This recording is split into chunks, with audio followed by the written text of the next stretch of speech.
안녕하세요. 백두산 금융연구소의 백두산입니다. 5월 31일 수요일 아침 9시 45분입니다. 미국 증시는 혼조하게 마감을 했습니다. 나스닥은 오르고 다른 지수들은 축축 처지고 있고요. 종목들을 봐도 그렇습니다. 상승 종목수, 하락 종목수를 비교해 봐도 이 상승 종목수가 좀 더 적고 하락 종목수가 좀 많습니다. 여기 지도 내용을 봐도 그래요. 빨간색 하락한 종목들이 굉장히 많고 초록불 들어와 있는 종목은 몇 개 안 되지만 진하게 들어와 있습니다. 대표적으로 IT 빅테크에 있는 반도체 이런 친구들이 진하게 들어와 있어서 시장을 좀 견인하고 있고요. 애플 여전히 그죠? 테슬라 이런 친구들이 올라가면서 시장 지수 자체는 안 빠지고 대형주들이니까 하여튼 뭐 그런 애매한 상황이 좀 이어지고 있습니다. 그래서 혼조하게 마감을 했다라고 볼 수 있겠어요. 어젯밤 이제 시장을 이렇게 혼조하게 이끌었던 거는 역시나 부채한도 협상과 관련된 이슈일 겁니다. 부채한도 협상은 사실상 이제 그 지난 몇 주간 시장을 급등시켰던 주요한 재료로서 어제 이제 지난 주말에 부채한도 협상 타결이라는 소식이 나왔단 말이죠. 그렇기 때문에 사실상 이제 재료 노출된 거라고 볼 수 있긴 있겠습니다. 사실상 완전히 재료 노출됐다. 이제 부채한도 협상은 재료 없어. 이제 완전히 끝난 거야. 타결됐어. 불확실성 끝. 이렇게 이야기할 수는 없는데 네, 그래도 어느 정도 좀 재료 노출이 좀 되긴 됐죠. 아유 사실상 협상 타결됐네. 됐네. 이제 이건 거의 끝난 이슈네. 거의 뭐 수명을 다한 이슈네. 이 정도로는 이야기를 할 수 있을 거란 말입니다. 어, 그렇지만은 여기에다 대고 완전히 타결됐다라고는 할 수 없는 게 말씀드렸다시피 아직도 불확실성이 조금은 남아있죠. 표결 관련해서. 그렇기 때문에 일단 지금 약간의 불확실성 남아있다라고 말씀드리는데 이러한 애매한 점들이 시장에 좀 영향을 어젯밤에 그대로 미친 것 같습니다. 주말에 나왔던 협상 타결 소식에 장 초반에는 미국 증시가 강하게 출발을 했지만 그런데 이제 가면 갈수록 공화당의 일부 의원들이 또 자기네들의 존재감을 드러내는 그런 발언들을 하면서 시장에 불안감을 좀 줬죠. 그래서 장 막판까지 오면서 이렇게 좀 슬슬슬 힘이 빠지지 않았나 싶습니다. 그래서 혼조하게 마감했나 싶어요. 좀 구체적인 내용을 보자면은 뭐 물론 메카시는 계속해서 이 부채 한도 협상이 잘 될 거야라고 이렇게 이야기를 하고 있는데 근데 이제 공화당 일부 의원들이 반대 목소리를 좀 내고 있다라는 게 좀 문제죠, 그죠? 이런 점들이 시장에 불확실성으로 작용하고 있다라는 거. 그래서 뭐 이런 내용을 다 알아야 될 필요는 없지만은 뭐 대략적으로 여기 나와 있는 여기에 이름이 올라와 있는 이런 뭐 이러이러한 분들이 그 대표적으로 표결에 반대하는 그런 목소리를 냈다. 뭐 그 정도 알아두시면 될 것 같고 이게 사실 핵심이죠. 하원의 그 공화당이 하원을 222에서 213 자리를 차지하고 있는데 근데 20명이 넘는 공화당원들이 이 부채한도 협상에 반대할 것이다. 표결에 반대할 것이다라는 그런 의견을 밝혔다라고 합니다. 그러니까 좀 타결 가능성에 좀 불확실성이 좀 생기는 거죠. 20명이래요. 20명. 그렇기 때문에 이런 점들이 불확실성으로 작용하고 있다. 그래서 이런 점들이 주식시장을 장중에 좀 끌어내리는 역할을 했을 수 있다. 이 정도 보시면 되겠습니다. 그래서 어제 미국 증시는 사실 그 원웨이 상승, 이미 급등 중이기 때문에 변동성을 어느 정도 확대시켰기 때문에 이런 소식 정도면 이제 불꽃놀이를 할 수 있을 거라고도 좀 기대를 했는데요. 이래저래 불꽃놀이가 나오지 못한 상황입니다. 그렇기 때문에 일부 약한 지수들은 좀 불꽃놀이가 나와줘야 될 때 나오지 못하고 오히려 음봉을 때려 맞았기 때문에 이 좀 분위기가 좀 안 좋아진 건 사실이에요. 그래서 일부 좀 공격적인 하방 투자자들은 이런 거에 좀 주목을 할 필요는 있겠습니다. 그러나 아직도 전반적으로 이 시장의 강세는 꺾인 것이 아니고요. 그리고 언제든지 이러한 지금 변동성 확대된 상황이기 때문에 아직 상승 에너지 이런 게 좀 누적이 되어 있기 때문에 여전히 이런 불꽃놀이에 대한 그 가능성은 아직 사그라든 게 아닙니다. 어젯밤에 음봉을 맞았다 하지만 오늘 밤에 또 불꽃놀이 해도 되는 거예요. 그죠? 그렇기 때문에 여전히 지금 아직 그 뭐라고 명확하게 앞으로 시장이 어떻게 된다라고 명확하게 이야기하기는 어려운 그런 고변동성, 좀 불확실상 좀 그런 그 불확실한 상황이 계속해서 지속이 되고 있는 거죠. 그래서 우리의 대응은 계속해서 똑같다라고 보시면 될 것 같습니다. 그냥 계속 일단 시간만 좀 잘 지내보면, 네, 그 시간만 잘 좀 보내보면서 그냥 일단 뭐 버텨보는 수밖에 없는 것 같고요. 당장은 지금 뭔가를 할 때는 아닌 것 같다는 생각이 듭니다. 다만 이제 생각이 약간 바뀐 게 있다면요. 어젯밤 꼬라지를 보니까 이게 이 정도 뉴스가 나왔음에도 불구하고 좀 나스닥만 가는구나. 다른 종목들까지 끌고 가지 못하는구나. 어제 밤 어제 저녁 영상에서 말씀드린 게 이제 너무나 적은 종목군들 AI에 관련된 너무나 적은 종목들만 이제 시장을 끌고 올라가고 있기 때문에 이 시장의 그 매수세 자체가 그렇게 뭐 강하진 않을 수 있습니다. 왜냐하면 AI가 포함되지 않은 지수들은 그죠? AI가 포함되지 않은 지수들은 올라갈 명분이 없잖아요. 그렇기 때문에 이 AI의 비중이 낮거나 AI가 포함이 안 된 미국의 뭐 러셀 지수라든가 S&P 같은 친구들은 이런 친구들은 제 생각에는 어젯밤 이런 음봉을 보고 나서 좀 공격적으로 해보실 분들은 뭐 아래쪽으로 베팅이 불가능한 것도 아니라고 생각은 좀 들더라고요. 나스닥은 분명합니다. 그죠?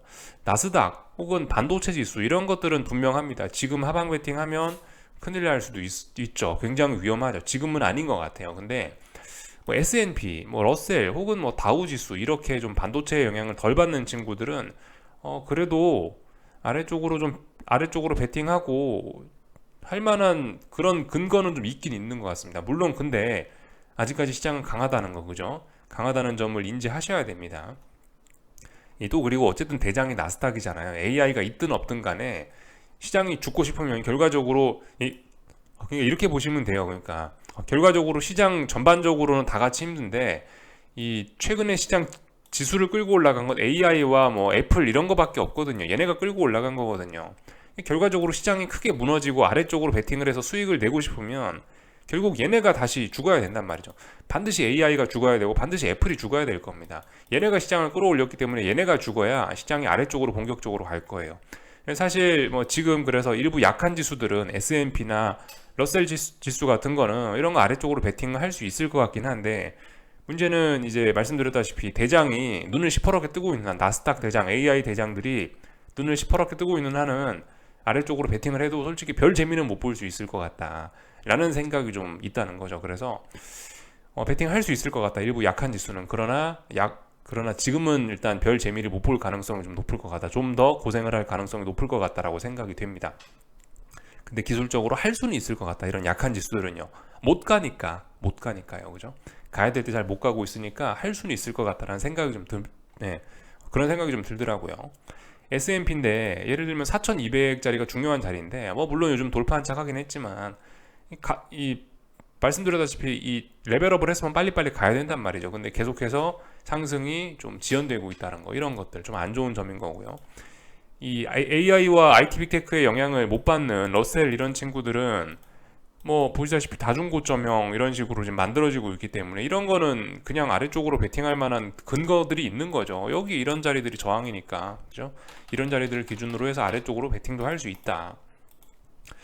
그러나 나스닥과 반도체 지수 이런 거는 지금 너무나 미친 듯이 올라가고 있기 때문에 이런 건 아래쪽으로 볼 근거가 없죠. 어젯밤 조금 음봉 나왔다고 해서 이게 의미가 없죠. 아직까지는요. 지금 나스닥과 반도체 지수 이런 것들은 언제든지 추가적인 불꽃놀이를 예상을 하고 그런 걸 염두에 두고 좀 시장을 지금 바라봐야 되지 않나 싶습니다. 그래서 뭐 기술적으로는 뭐 특별히 드릴 이야기 없습니다. 잘 올라가고 있는 상황이고 언제든 불꽃놀이 더 진행될 수 있다라는 거 우리가 좀 생각을 좀 해봐야 되겠고요. 그리고 뭐 말씀드렸다시피 지금 이 나스닥을 끌고 올라가고 있는 이 대장 친구들 애플, 엔비디아 뭐 이런 친구들이 안 죽고 있기 때문에 지금 시장은 아직까지는 분위기가 훈훈하다 보실 수가 있겠습니다. 애플 주가 보세요. 애플 어젯밤에 신고가 뭐 신고가까지는 아니고 물론 이제 역사적인 고점 부근에 와 있죠. 역사적인 고점 부근에 와 있긴 한데 하여튼 뭐 계속해서 올라갔고 뭐 고점을 갱신하는 이런 모습들을 보이고 있습니다. 그러니까 애플이 강한데 이게 지금 시장이 당장 이게 다이빙을 하겠냐? 안 죽겠죠, 그죠? 애플이 강하고요. 엔비디아가 정말 대단한 종목인 것 같더라고요. 계속해서 이 급등에 대한 피로감이 있을 텐데 뭐 급등 피로 이런 거 안 느끼고 있습니다. 무슨 코스닥 1,000억짜리 개별주 급등하는 모습으로 계속해서 올라가고 있네요. 미국의 힘이라고 봐야 될지 모르겠는데 하여튼 정말 강합니다. 그렇기 때문에 시장은 뭐 강할 수밖에 없겠다 이렇게 볼 수가 있겠습니다. 엔비디아 굉장히 잘 나가고 있습니다. 그죠? 이런 종목들이 강하니까 시장이 당장 빠지기는 좀 어려울 수 있죠. 그리고 여러분들 엔비디아도 지금 음봉 나왔다고 이걸 갖고 막 하방 베팅을 하고 좀 아닌 것 같죠, 그죠? 뭐 물론 베팅 하자면은 뭐 자그마한 근거 정도는 마련한 셈이긴 한데 뭐 420달러를 기준으로 삼든지 뭐 400달러를 기준으로 삼든지 뭐 기준 정도는 있을 수 있는데, 근데 이거는 아직도 좀 그죠. 예, 이거 얼마든지 더 올라갈 수도 있다라는 거 생각해 봐야 됩니다. 좀 조심해야 돼요. 그래서 애플도 강하고 엔비디아도 강한데 시장이 하락하겠느냐?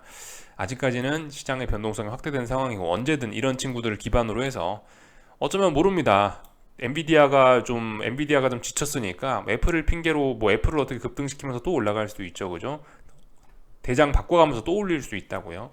그렇기 때문에 지금은 어쨌든 좀 전반적으로 좀 좀 굉장히 좀 애매한 뭐 그런 시기라고 좀 할 수가 있겠습니다. 변동성이 굉장히 확대가 되어 있어서 기존 보유자들만 뭐 신나는 그런 상황인 거죠. 이 정도로 볼 수가 있을 것 같고요. 뭐 나머지는 뭐 얼추 다 본 것 같습니다. 어젯밤 은행주들도 좀 잠깐 봐야겠죠. 은행주들은 뭐 보시다시피 이렇게 아직까지 뭐 잘 버티고 있습니다. 살짝 하락하긴 했는데 뭐 일단 전반적으로 좀 혼조한 뭐 이런 어떤 뭐 삼각 수렴형 이런 모습인 것 같아요. 은행주들은 조용히 일단 시간 보내고 있다. 요즘 은행주들이 좀 관심 밖으로 좀 잊혀졌죠, 그죠? 요즘 좀 조용합니다. 그렇지만 중요한 이슈가 될 수 있습니다. 결과적으로 은행들이 망한다는 건 지금까지 금융위기를 항상 불러오는 중요한 재료였기 때문에 잘 보고 있어야 됩니다. 여기는 이런 그 은행주들요. 그리고 뭐 변동성 지수, 유럽 증시도 보시다시피 약합니다. 이게 그러니까 가야 될 때 다 같이 못 가고 있어요. 어제 타결됐다 그러면 좀 다 같이 달릴만 한데 지금 생각보다 못 가고 있거든요. 그래서 확실히 재료 노출의 의미가 좀 있긴 있나 보다, 이런 거 좀 한번 생각해 보셔야 되겠고, 이렇게 잘 못 가고 있고 계속해서 박스권 안에 있으면 이런 것들도 하방 베팅을 할 수 있는 자그마한 근거 정도는 있다라고 보실 수가 있겠죠. 지금 가고 있는 건 분명히 나스닥과 반도체 지수입니다. 이런 친구들 하방 베팅의 자그마한 근거 정도는 등장하고 있으니까 여기에 맞춰서 좀 각기 대응을 해보는 것도 좀 좋지 않을까라는 생각이에요. 반도체 지수도 음봉이 나오긴 나왔지만 이거 하나 보고 아래쪽으로 베팅하기는 좀 애매합니다. 그렇기 때문에 물론 아래쪽으로 베팅할 만한 근거는 좀 생겼다라고 보이는데, 뭐 어디서부터 어디까지 이 구간 안에선 못 올라간다라고 생각하고 베팅하겠다, 나쁘진 않은 생각일 수 있는데 아직까지는 이 강하다라고 봐주실 수 있어요. 그래서 일단은 뭐 아직까지는 강하다. 물론 위쪽에 중요한 저항들이 있으니까 아이고 꺾일 수도 있겠는 생각할 수 있는데 아직까지 시장은 강하긴 강합니다. 그래서 일단 이런 점들 조금 좀 더 시간을 좀 보내보고 조금 더 확인하고, 그리고 뭐 아래쪽으로 베팅하든 뭐든 하자. 근데 지금 당장은 좀 아닌 것 같다, 이런 이야기 좀 드려봤습니다. 그래서 일단 뭐 전반적으로 지금 이제 변동성이 확대될 수 있다. 여전히 어떤 뭐 그런 그 불꽃 슈팅이 나올 수 있다라는 이야기를 좀 드리고 있는데요. 슈팅이 나올 수 있다, 이런 변동성과 관련된 측면에서 이제 우리가 좀 추가적으로 좀 생각을 해봐야 될 부분이 있긴 한데, 변동성이 확대된다라는 건 옵션이라는 상품과 우리가 좀 연관시켜 생각해 볼 필요가 있겠죠. 뭐 아니면 뭐 선물 만기 이런 것과 좀 우리가 생각을 해볼 필요가 있어요. 근데 이제 전반적으로 그 오늘 날짜를 좀 살펴봤더니 6월 중순에 이 각종 만기가 다 좀 끼어 있더라고요. 한국은 일주일 빠릅니다. 그래서 한국 선물 옵션 동시 만기는 6월 8일, 6월 만기는 이제 6월 8일이고요. 근데 이제 미국이 좀 중요하죠. 아시다시피 나스닥이 지금 주인공이기 때문에. 그래서 미국 같은 경우는 웬만한 옵션이나 선물 상품들이 6월 둘째 주 정도에 다 모여 있습니다. 6월 둘째 주라고 해야 되나? 6월 14일 날인가 15일 날인가가 FOMC 회의고요. 이때쯤이 나 지금 이거 5월 달력이네요. 네. 6월 달 보시면은 그러니까 이때가 제일 중요합니다. 6월 셋째 주네. 6월 셋째 주. 이때가 제일 중요합니다. 이때에 이 6월 12일에서 16일 이 주에 웬만한 선물 만기, 옵션 만기, FOMC 회의 이런 것들이 다 껴 있더라고요. 그래서 뭐 지금 뭐 제가 이야기하는 거는 뭐 무조건 이때까지 시장이 오른다, 뭐 이때가 사방 베팅을 해야 되는 거다, 뭐 그런 이야기를 드리는 건 아니고, 지금 변동성이 굉장히 확대가 좀 되어 있는 상황이기 때문에 어쨌든 이런 날짜까지는 시장이 뭐 버틸 수도 있다. 그 만기까지는 어쨌든 뭐 버틸 수도 있다. 이런 생각 정도, 아이디어 정도 좀 가져 보자는 거죠. 만기일이 졌다니까 만기일에 반드시 시장의 방향이 꺾일 거야, 만기일까지 급등할 거야라고 이렇게 무조건 생각하기보다는, 아무튼 뭐 대략적으로 이때쯤 중요한 이벤트들이 몰려 있으니까, 물론 그 전에도 시장의 방향은 어떻게 될지 알 수가 없는데 조금 좀 어쨌든 약간의 좀 여유를 좀 가질 필요는 있겠다. 지금 오늘이 5월 31일인데 앞으로 한 2, 3주 정도는 그래도 조금 좀 더 지켜봐야 될 필요가 있지 않을까라는 생각이 좀 들더라고요. 그리고 참고로 6월 15일 날이 뭔 날입니까? 그 TGA에 세금 들어오는 날이잖아요. 재무부 현금 계좌 TGA에 현금이 한번 들어오는 게 또 6월 15일이란 말이죠. 물론 뭐 그전엔 다 표결이 돼서 부채 한도 협상은 이제 해결될 것이라 개인적으로 생각을 합니다만은, 하여튼 최악의 경우는 6월 15일 날까지 진짜 봐야 될 수도 있어요. 그죠? 부채 한도 협상 어떻게 될지 모르는 거기 때문에. 하여튼 그래서 뭐 6월 결과적으로 셋째 주까지는, 첫째 주, 둘째 주, 셋째 주까지는 이 이런 좀 애매한 상황이 이어질 수도 있겠다. 조금 좀 우리 좀 여유를 가져보자. 이런 이야기를 좀 드리고 있습니다. 하여튼 만기가 있더라고요. 그래서 이런 점들, 지금 변동성 확대됐으니까 만기가 시장에 좀 큰 영향을 미칠 수 있겠다. 이 정도 생각하시면 딱 좋을 것 같습니다. 이 정도 말씀드리면 될 것 같고요. 얼추 뭐 나머지 다 살펴봤고요. 어젯밤에 어쨌든 부채 한도 협상 관련된 기대감이 있었던 하루입니다. 장중에 좀 불확실성이 나오긴 했지만, 부채 한도 협상 관련된 어떤 재료 노출 이런 개념으로 본 하루였기 때문에, 그게 나온 하루였기 때문에 한동안 올랐던 달러는 조금 조정, 그리고 한동안 올랐던 이 금리도 좀 조정, 뭐 일단 이렇게 나왔습니다. 지금 제가 조정이라고 이야기한 건 달러와 금리 모두 단기 상승 추세였는데, 단기 상승 추세 중에 조정이라는 거죠. 중장기적인 측면에서 봤을 땐 여전히 혼조한 구간이라서 제가 특별히 할 말은 없는데요. 하여튼 그렇다. 이 정도 알아보면 될 것 같고, 10년물 국채 금리는 이 박스권 중간 자리가 있었는데 중간 자리를 안착했다가 다시 붕괴가 되고 말았습니다. 계속해서 혼조한 구간이네요. 제가 뭐 딱히 뭐 아직까지 뭐 드릴 이야기가 없습니다. 하여튼 채권 투자하신 분들 생각보다 이 지지부진한 이런 애매한 시간이 오래 갈 수 있기 때문에 현금 비중 관리 좀 잘 하셔야 되겠다라는 생각입니다. 뭐 달러도 그죠? 뭐 달러도 지금 혼조한 구간이에요. 그죠? 계속해서 혼조한 구간, 밑에 다중바닥형 만들어 놓고 위에는 다중고점형 만들어질 수도 있고 뭐 그런 상황이라 아직까지는 특별히 할 말은 없습니다. 하여튼 근데 이 조금 어제 금리와 달러가 좀 하락했다라고 해서 이게 이제 단기적인 달러와 금리의 하락세, 이런 상승세가 완전히 끝난 것은 아니다. 일단 이렇게 생각하셔야 되겠습니다. 아직까지는 조정이에요. 그죠? 이 정도만 보면 될 것 같습니다. 그래서 일단 시간 잘 보내보자. 이 정도 이야기. 요게 이제 오늘 뭐 핵심이죠. 그리고 뭐 나머지는 다 봤습니다. 국제유가가 좀 심상치는 않아요. 국제유가가 보시면은 지난번에 시세를 신나게 줬죠. 이 감산한다고 해서 급등했다가 경기도나 경기 침체 우려로 급락했다가 한동안 이제 좀 답답한 이제 어떤 삼각 수렴형 혹은 뭐 방향성 탐색을 하고 있었는데, 어젯밤에 다시 한번 급락을 했습니다. 다시 한번 급락을 하면서 한동안 답답한 구간 안에서 방향을 위로 갈 거냐 아래로 갈 거냐를 고민을 많이 했는데, 일단 아래쪽으로 가겠다라는 생각을 좀 한 것 같아요. 유가의 방향성을 좀 우리가 좀 중요하게 좀 잘 봐야 될 것 같고요. 유가가 뭡니까? 결과적으로 어떤, 저는 세계 경기의 바로미터라고 생각을 합니다. 그 세계 경제가 좋을 거면 국제 유가가 계속해서 올라가겠죠. 그죠? 원유 수요 좋아지니까. 근데 자꾸 국제 유가가 떨어진다라는 건 어떤 경기 침체 우려 이런 걸 이야기할 수 있다라고 봅니다.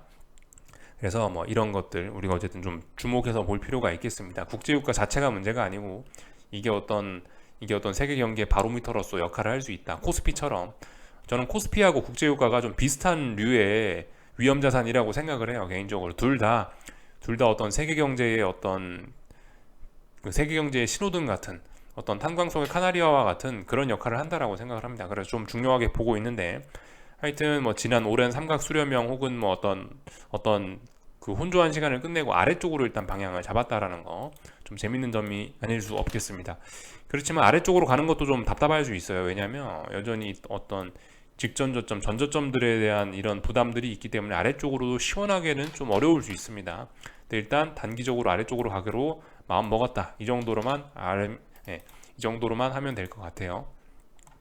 나머지 이야기는 뭐 없는 것 같습니다. 얼추 다 봤고요. 한국 증시는 어제 급등에 대한 뭐 피로감 뭐 이런 게 좀 문제일 것 같긴 합니다. 그래서 오늘은, 그러니까 한국 증시는 어제 이미 일단 불꽃놀이를 어느 정도 지 혼자 한번 한 거예요. 그래서 사실 추가적인 불꽃놀이 더 가능합니다만은 이제 아마 다소 좀 힘에 부치지 않을까라는 생각이에요. 어제 왜냐면 불꽃놀이를 좀 했기 때문에, 그리고 미국 반응도 생각보다 좀 별로 안 좋았기 때문에 좀 주춤할 수 있다. 다만 이제 엔비디아와 AI 이런 것들이 지금 계속해서 불꽃놀이를 좀 진행하고 있는 상황이기 때문에, 걔네들은 잘 가고 있기 때문에 삼성전자와 하이닉스가 계속 강할 수밖에 없어서 일단 뭐 어쨌든 한국 증시 강세 계속해서 좀 더 지속될 수 있습니다.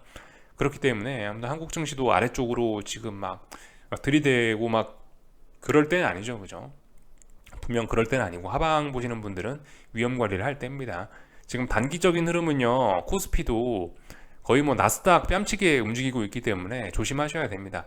사실 코스피는 반도체가 전부잖아요, 그죠? 사실상. 그러니까 강할 수밖에 없을 겁니다. 그래서 하여튼 6월 8일이 만기일이죠, 그죠? 그래서 만기일 얼마 안 남았는데 뭐 그 전까지 신나게 뭐 힘을 좀 뽑았을 그런 가능성도 충분히 없지는 않다라고 봅니다. 그래서 일단 어쨌든 분명한 건 지금 당장은 아니다, 이렇게 생각하시면 되겠죠. 그리고 만약 오늘 이렇게 상승의 양봉으로 마감 이렇게 하면은 또 불꽃놀이 할 수도 있어요. 또 한 번 급등할 수도 있습니다. 그래서 하여튼 좀 조심하셔야 된다.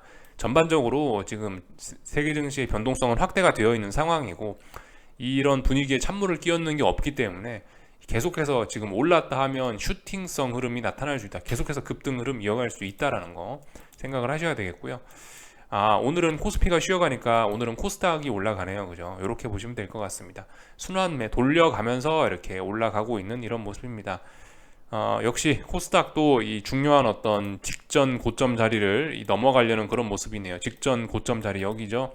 이 자리를 넘어가려는 모습 나오고 있으니까 하여튼 지금 당장은 아닌 것 같죠. 그러니까 제일 중요한 건 역시 대장이에요. 결과적으로 그겁니다. AI, 얘네가 안 죽었다. AI하고 애플이 안 죽었다. 시장이 결과적으로 좀 아래쪽으로 의미 있게 가려면은 결과적으로 대장이 죽어야 되지 않겠냐라는 게 일단 뭐 저의 생각입니다. 뭐 부채 한도 협상이고 뭐고 다 떠나서 단순히 이제 어떤 기술적인 측면에서만 봐도 엔비디아하고 애플, 얘가 죽어야지 시장이 아래쪽으로 갈 수 있지 않을까. 근데 걔네 죽었냐? 안 죽었다라는 거죠, 그죠? 그러니까 일단 조금 더 기다려 봐야 되지 않을까 싶습니다.